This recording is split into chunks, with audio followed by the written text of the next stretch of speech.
Hi, my name is Kayleigh Shaw and I teach Puma Publications at Park Place Middle School.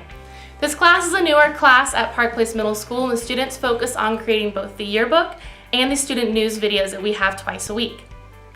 The students and I have a great time filming, editing, and capturing moments here at Park Place. They were approached by the district to create a video that demonstrated one of the 3 commitments that we have here in the Monroe School District. The students immediately thought of Cletus Kinney, a 6th grade math teacher. They chose Cletus not only because he is an amazing math teacher, but also he exemplifies equitable access within our Hispanic culture here at Park Place. Mr. Kinney works really hard to ensure that all learners in his classroom are supported and that no matter what the language boundary is, the students here at Park Place will be successful. The following video has been filmed, edited, and produced by the students in the publication class. This video took them about 3 days to complete. We hope that you enjoy this video.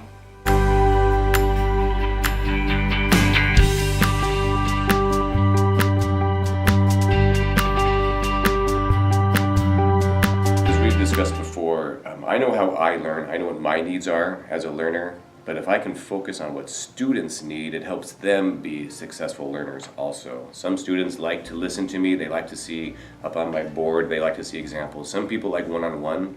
So to focus on what a student needs helps them succeed more. It says, an office cubicle measures 7 feet by 8 feet by 5 feet with a 5-foot wall. Ladies and gentlemen, these are cubicles. These are cubicles. It's just where people go to an office and they put up those little short walls where they have an office. So what is the volume of one of these cubicles? That's what it's asking. What is the volume of one of these cubicles? How would you describe this room mathematically? Like, what is the size of this room? And a lot of people would see size as different things. They would say, oh, how big is the floor, the length and the width? Some people would say, what is the volume of this room? And they would have length times width times height. So in order for people to have a good conversation about size, they have to have a common vocabulary of volume or surface area, or how long is a room, its width. So in order to have a good conversation, everybody has the same understanding. You have to have a common language. And that's, in mathematics, that's why we have to focus on vocabulary.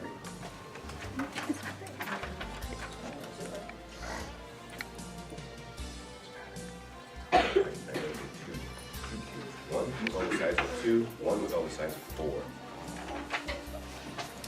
4. I think the students that speak Spanish benefit when I speak Spanish, especially if that's their primary language and they're new from a different country, from Mexico or from Guatemala or wherever. If they come here and they don't speak any English yet, then having me a teacher that speaks Spanish is a huge benefit.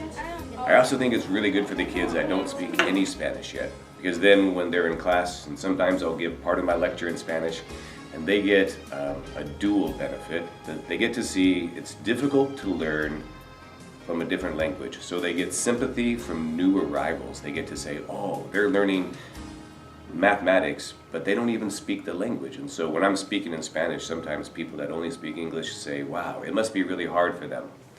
And it's also, it's beneficial for the students that learn Spanish to hear me speak in Spanish, because then they get to understand.